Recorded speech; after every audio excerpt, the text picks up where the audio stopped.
Hello प्यारे बच्चों, कैसे हो आप सभी। आशा करता हूँ कि आप सभी स्वस्थ होंगे। बच्चों, हम पढ़ रहे हैं कक्षा 8 गणित का अध्याय 1 परिमेय संख्या। बच्चों, हमने परिमेय संख्या किसे कहते हैं पिछली कक्षा में पढ़ लिया है। आज हम पढ़ेंगे परिमेय संख्याओं के गुणधर्म। पहला गुणधर्म है बच्चों योग एवं व्यवकलन पर गुणन की वितरकता। मतलब यदि ए बी प्लस सी करता हूँ तो क्या होगा, ये ए बी गुणा होगा प्लस ये ए और सी गुणा होकर क्या हो जाएगा, ये आपस में जुड़ जाएगा। यह तो योग के लिए। अब व्यवकलन के लिए यदि मैं करता हूँ ए बी माइनस सी तो क्या होगा, ये पहले ए और बी गुणा होगा, फिर माइनस, फिर ए और सी गुणा होकर घटा देंगे तो ये क्या हो जाएगा, व्यवकलन के लिए गुणन की वितरकता हो जाएगी। ठीक है बच्चों।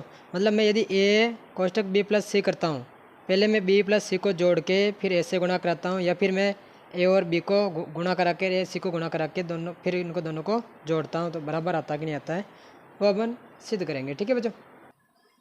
अब यदि बच्चों ए बराबर आप ले लो 3/4 और बी बराबर 2/3 ले लो और सी बराबर 1/3 ले लो। ठीक है बच्चों।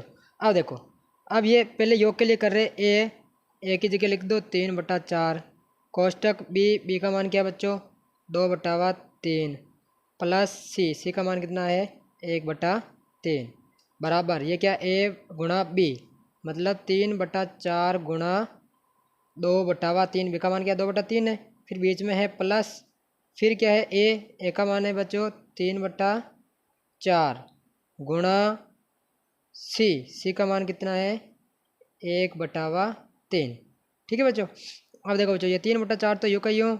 अब पहले सबसे पहले कोष्टक सोल्व करेंगे। 3 और 3 का एलसीएम क्या आएगा 3 का भाग 3 में एक बार जाएगा, एक को 2 से गुणा करेंगे तो 2। बीच में किसका चिन्ह है बच्चों प्लस का। 3 का भाग 3 में कितनी बार जाएगा एक बार, एक को 1 से गुणा करेंगे तो 1। ठीक है बच्चों। अब देखो बच्चों, इधर आओ। इधर अपन यू काट सकते, यू भी काट सकते, ऊपर नीचे भी काट सकते, लेकिन ऊपर ऊपर और नीचे नीचे कभी नहीं काट सकते बच्चों। ये अलग पद है और ये अलग पद है।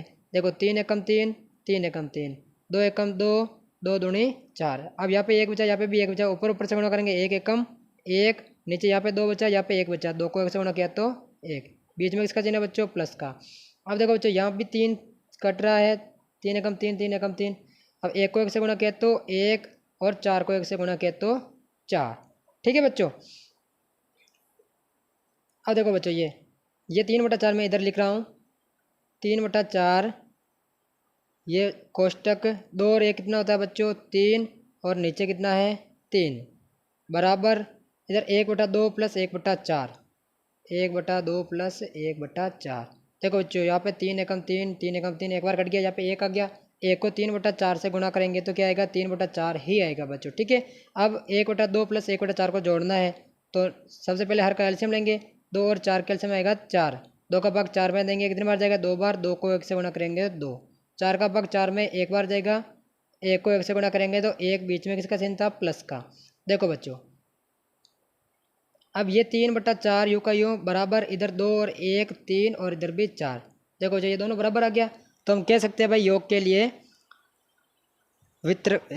के लिए परिमेय संख्या गुणन की वितरकता का पालन करती है। ठीक है बच्चों। इसी प्रकार व्यवकलन के लिए भी यूँ का यूँ हो जाएगा।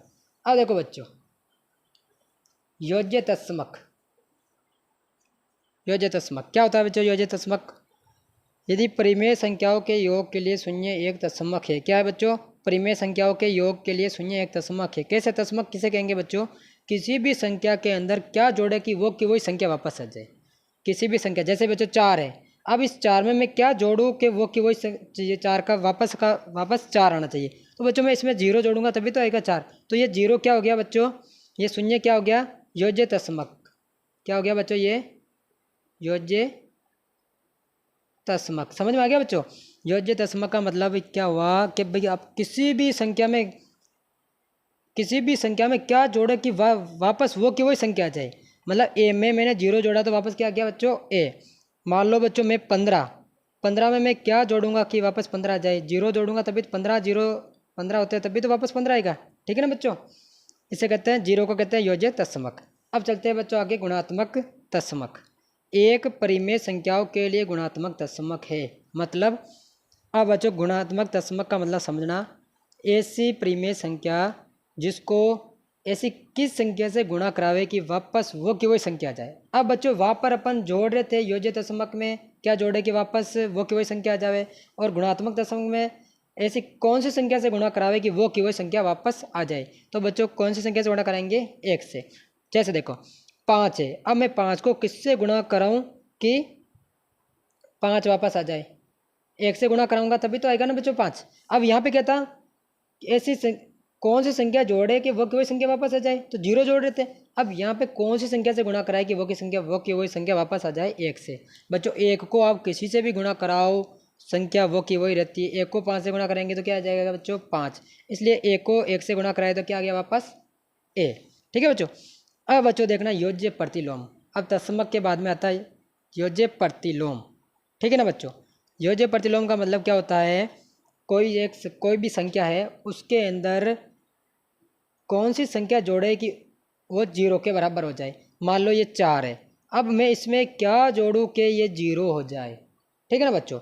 अब मैं 4 में क्या जोड़ूंगा, -4 जोड़ूंगा तभी तो 0 होगा। देखो बच्चों ये 4 और ये कोष्टक हटेगा, ये प्लस माइनस गुणा होगा, प्लस माइनस गुणा होते तो क्या होता है बच्चों माइनस, और ये 4 का यूज, 4 में से 4 गया तो 0। देखो बच्चों 4 में से 4 जाएगा तभी तो आएगा 0। तो अब 4 के लिए योज्य प्रतिलोम क्या हो गया बच्चों -4, मतलब ये a है, और अब इस a में क्या जोड़ूँ कि उसका मान 0 हो जाए। तो मैंने क्या जोड़ा बच्चों -a जोड़ा, ये देखो योग का चिन्ह है बच्चों, और ये -a मैंने इस कोष्टक में लिया, ये जोड़ा तो क्या आ गया 0। एक और उदाहरण लेते हैं बच्चों 7। इस 7 में मैं क्या जोड़ूँ कि 0 हो जाए, मैं जोड़ूंगा -7। देखो बच्चों ये 7, ये कोष्टक हटेगा, प्लस माइनस माइनस, और ये 7 बराबर 0 हो जाएगा ना बच्चों, 7 में 7 गया तो 0। ठीक है बच्चों। चलते हैं आगे की तरफ, गुणात्मक प्रतिलोम। अब बच्चों योज्य प्रतिलोम के बाद में आता है गुणात्मक प्रतिलोम। ऐसी संख्या जो दी गई परिमेय संख्या से गुणा करने पर गुणात्मक दशमक प्राप्त हो जाए, गुणात्मक प्रतिलोम कहलाती है। बच्चों गुणात्मक दशमक प्राप्त हो जाए, वापस गुणात्मक दशमक को देखो क्या चीज़ है, गुणात्मक दशमक मतलब 1।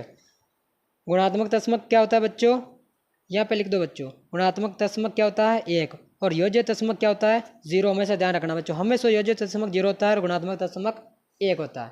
ठीक है ना बच्चों। अब देखो गुणात्मक प्रतिलोम ऐसी संख्या जो दी गई परिमेय संख्या से गुणा करने पर गुणात्मक दशमक मतलब 1 प्राप्त हो जाए, गुणात्मक प्रतिलोम कहलाती है। मतलब मैं a/b को b/a से गुणा करूंगा तब क्या आएगा 1। बच्चों इससे पहले उदाहरण से समझते हैं। जैसे बच्चों 3/4 मेरे पास कोई परिमेय संख्या है, मैं इसको किस संख्या से गुणा कराऊं कि मेरे पास 1 प्राप्त हो जाए। ठीक है बच्चों। देखो बच्चों मैं क्या करूँगा, 4/3 से गुणा कराऊंगा तभी तो 1 प्राप्त होगा। मतलब मैं इस 4 से ये 4 काट दूंगा, 4 एकम 4, 4 एकम कट जाएगा, ये 3 एकम 3, और ये भी 3 एकम 3 से कट जाएगा। तो 1 को 1 से गुणा करेंगे तो 1, और नीचे भी 1 को 1 से गुणा करेंगे 1, और नीचे कोई 1 का मतलब नहीं होता, तो ऊपर वाला 1 बच जाएगा। आंसर क्या आ जाएगा बच्चों 1। तो ये 1 क्या होता है बच्चों, गुणात्मक दशमक होता है ना बच्चों। अब ये गुणात्मक दशमक होता है। अब गुणात्मक प्रतिलोम क्या हो गया, अब जैसे 3/4 के लिए गुणात्मक प्रतिलोम हो जाएगा 4/3। समझ में आया। मतलब 3/4 को 3/4 से गुणा करेंगे तभी तो आएगा 1। देखो जो a/b को अपन b/a से गुणा करेंगे तभी तो आएगा। देखो b कम b से कट जाएगा, ये से कट जाएगा, तो 1 ही तो बचेगा बच्चों।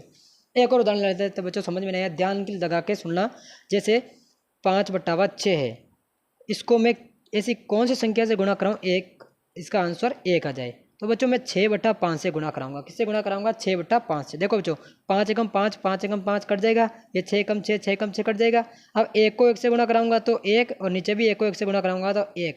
और बच्चों नीचे 1 का कोई मतलब नहीं होता है, ठीक है, क्योंकि 1 का भाग उसमें देंगे तो वह कभी आ जाएगा वापस, इसलिए कोई मतलब नहीं होता। देखो बच्चों 1 आ गया, तो 5/6 का गुणात्मक प्रतिलोम क्या हो गया 6/5। अब बच्चों मेरे को बताओ -7/8 का गुणात्मक प्रतिलोम क्या होगा। -7/8 का गुणात्मक प्रतिलोम बच्चों 8/-7 होगा। क्योंकि देखो बच्चों -7/8 को मैं गुणा कराऊंगा 8/-7, तो -7 से -7 गया, 8 से 8 गया, तभी तो बचेगा 1। आए ना समझ में बच्चों। तो -7/8 का गुणात्मक प्रतिलोम क्या हो गया 8/-7। बच्चों अब मैं कहूँ भाई 9/6 का गुणात्मक प्रतिलोम क्या होगा 6/9। ये गुणात्मक इस संख्या का गुणात्मक प्रतिलोम क्या हो जाएगा 6/9।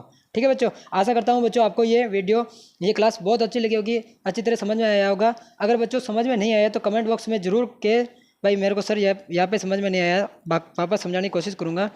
और बच्चों वीडियो अच्छी लगी हो तो लाइक करना, और सब्सक्राइब नहीं किया तो बच्चों सब्सक्राइब करना और अपने दोस्तों को ज़रूर शेयर करना।